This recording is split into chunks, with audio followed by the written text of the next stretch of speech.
حمدا ومصليا ومسلما أما بعد وقال الصادق المصدوق صلى الله عليه وسلم من كذب علي متعمدا فليتبوأ مقعده من النار أو كما قال عليه الصلاة والسلام।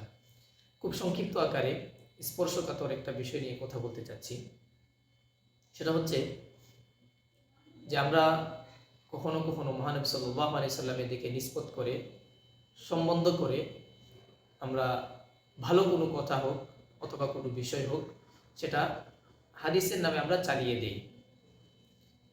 তো সে ব্যাপারে নবী করিম সাল্লাল্লাহু আলাইহি সাল্লাম হাদিসের মধ্যে স্পষ্ট বলছেন যে মান কাযাবা আলাইয়া মুতাআম্মিদান, কেউ যদি ইচ্ছাকৃতভাবে আমার নামে মিথ্যা কোনো বিষয় মিথ্যা কোনো কথাকে চালিয়ে দেয়, প্রচার প্রসার করে, ফাল্যাতাবাওয়া মাকআদাহু মিনান নার, সে যেন জাহান্নামকেই তার ঠিকানা বানিয়ে নিল।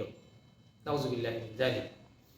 তো আমরা কখনো কখনো দেখি কিছু ভালো কথা অথবা প্রবাদ কোনো বাক্য কোনো দেয়ালে অথবা গাড়ির পিছনে খুব সুন্দর করে লেখা থাকে এবং নিচে লেখা থাকে আল হাদিস। অথচ মহানবী সাল্লাল্লাহু আলাইহি সাল্লাম এ ব্যাপারে কত কঠিন হুমকি দিচ্ছেন। তো আমরা আজকে ইলম বিষয়ে প্রচলিত প্রসিদ্ধ গলত মাশহুর আমরা দুইটা হাদিস আমরা শুনবো, যেটা আদৌ কোনো হাদিস নয়। একটা হচ্ছে উতলুবুল ইলমা মিনাল মাহদি ইলাল লাহদি, যে তোমরা দুলনা থেকে কবর পর্যন্ত জ্ঞান অর্জন করো। নিঃসন্দেহে ইলমের অনেক গুরুত্ব রয়েছে এবং বিভিন্নভাবে ইলমের প্রতি উৎসাহিত করা হয়েছে বিভিন্ন হাদিসেও, এতে কোনো সন্দেহ নাই।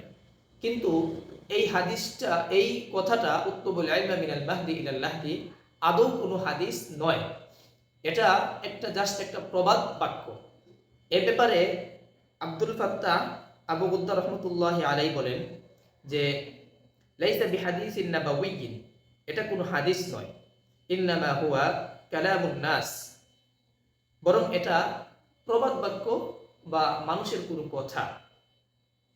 ফালা তাজুযু ইদাফাতুহু ইলা রাসূলিল্লাহি সাল্লাল্লাহু আলাইহি ওয়াসাল্লাম কামা ইয়াতানাকালুহু বা'দুহুম, সুতরাং এটাকে মহানবী সাল্লাল্লাহু আলাইহি সাল্লামের দিকে সম্বন্ধিত করার কোনো সুযোগ নেই, সম্বন্ধিত করা জায়েজ নয়, যেটা অনেকেই করে থাকে।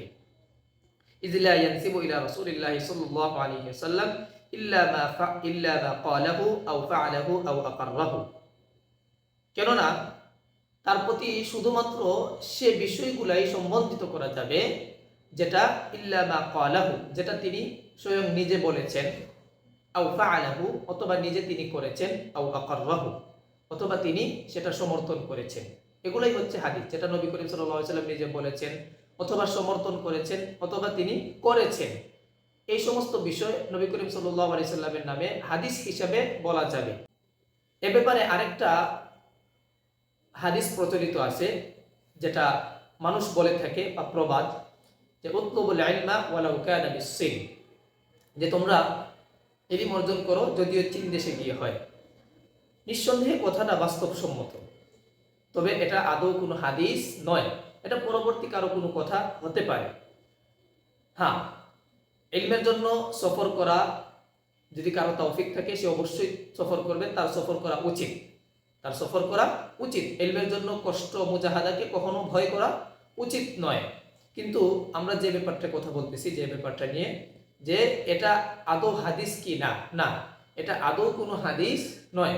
সুতরাং আমাদেরকে অবশ্যই অবশ্যই অবশ্যই এই হাদিসের দিকে আমাদেরকে স্মরণ রাখতে হবে, যে নবী করিম সাল্লাল্লাহু আলাইহি সাল্লাম বলেছেন মান কাযাবা আলাইয়া মুতাআম্মিদান ফাল্যাতাবাওয়া মাকআদাহু মিনান নার। কোন riwayate মুতাআম্মিদান নেই, ইচ্ছাকৃতভাবে নেই। অর্থাৎ কেউ যদি ইচ্ছায় হোক অনিচ্ছায় হোক নবী করিম সাল্লাল্লাহু আলাইহি সাল্লামের নামে কোনো কিছু চালিয়ে দেয়, প্রচার প্রসার করে মিথ্যা তার নামে, তাহলে সে জাহান্নামকেই, সেজন্য জাহান্নামকেই তার ঠিকানা বানিয়ে নিল। নাউযুবিল্লাহি মিন যালিক।